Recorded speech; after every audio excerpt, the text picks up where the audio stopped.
So I imagine most of you know what a monopoly is. So a monopoly refers to a situation where you have one seller and lots of buyers. A monopsony is kind of the opposite of that. A monopsony is when you have one buyer, but you have lots and lots of sellers. Like Facebook, to some extent, is a monopoly in the particular area. I would say Adobe borders on a monopoly in some of its areas. Google absolutely at least has monopoly power within the internet search environment. Usually 100%. At the very least, we have what's called an oligopoly. An oligopoly is a situation in which you might not have a monopoly where you have one company that kind of rules everything, but you do have a handful of them. So a monopsony is when you have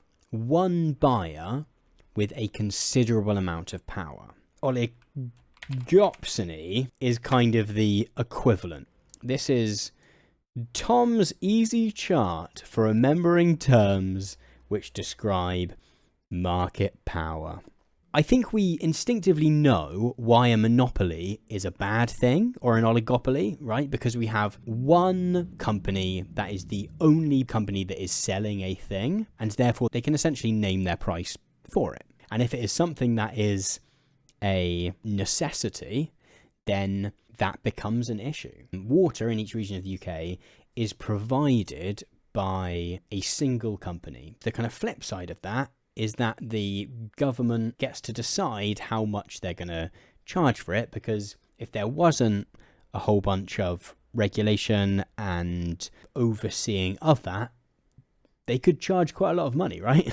I think with a monopsony, sometimes it's less clear what the impact that this would have on a market are. But I think like a good example is to start with something like Walmart. Walmart is massive and Walmart is absolutely everywhere, which means that if you are producing a product and you want to sell it, then Walmart is going to be one of the big shops that you want to have your product in. If you sell bottled water, just as a really simple example, then if Walmart says, oh, actually, every single bottle of water that we sell needs to be 668 milliliters exactly, because Walmart has such significant market power, then you are going to produce your water bottles to be 668 milliliters, because else you're not going to be able to sell them in this massive company. And what probably then happens is it means that if you've got a smaller shop or smaller chain you want to sell your stuff through,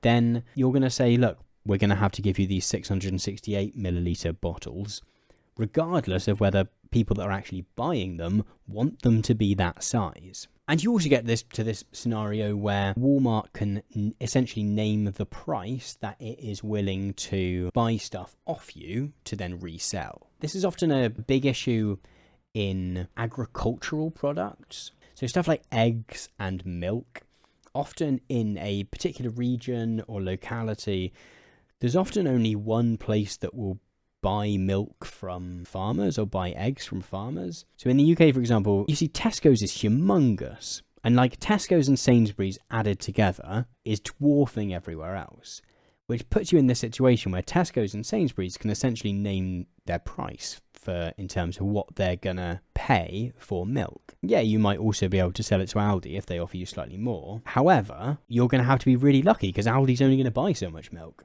And if you're not in that list of people that manages to sell the milk to Aldi, then you're gonna have to take the much lower price that Tesco's and Sainsbury's are gonna offer you. And Amazon is perhaps like on here slightly, ever so slightly differently, because in the same way, if you want to sell a product through Amazon, you are going to have to design that product in certain ways to make sure that it is in keeping with Amazon's like guidelines and policies, etc., right? And given that Amazon is likely to be one of the biggest platforms you're selling something through, then even if you are also selling your product on a company website or through other platforms, it's very likely that for ease, you're just going to keep your product in the same volume that you're selling, the numbers in each packet, if you're trying to keep the size down so you're not using up too much warehouse space in Amazon's warehouses, you end up in this situation where Amazon is having this humongous impact on goods that aren't even being sold through it.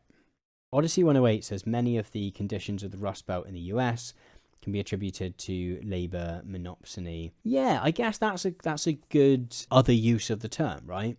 If you only have one major employer in a certain locality, then they can kind of label the wage that they're willing to pay. Because that company becomes so integral to employment in that locality, when they want to build an extension to their factory, or if they want a new road put in, then the local council is probably going to have to say yes.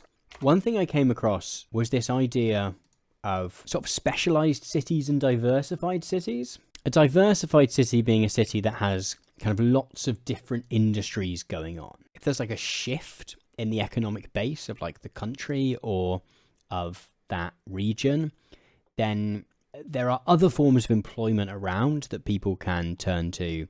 There are other economic powerhouses for that place that can take the place of the old thing. Detroit is maybe an example of a specialized city. Manufacturing cars was like the central industry of that city. If then what happens, which is that all of the car manufacturing began to move away from Detroit, then you end up with this quite tricky situation. Because if you think that if you do have like a specialized city, right, that's entirely built around building cars, then what you've probably got is you've got like a core industry in the middle. Most people aren't actually working in this core industry. The supermarket might be employing loads of people, but the reason for existing for the supermarket is in part so that people from the car industry can go and buy their food, and all these other people as well.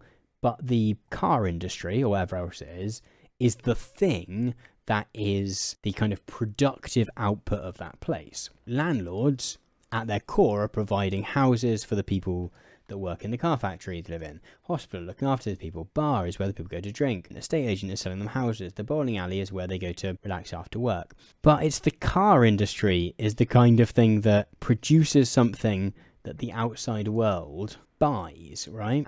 Which means that in this kind of specialized city scenario, the minute that this thing goes, the core industry, then you get this real problem about what is the productive reason for this place existing.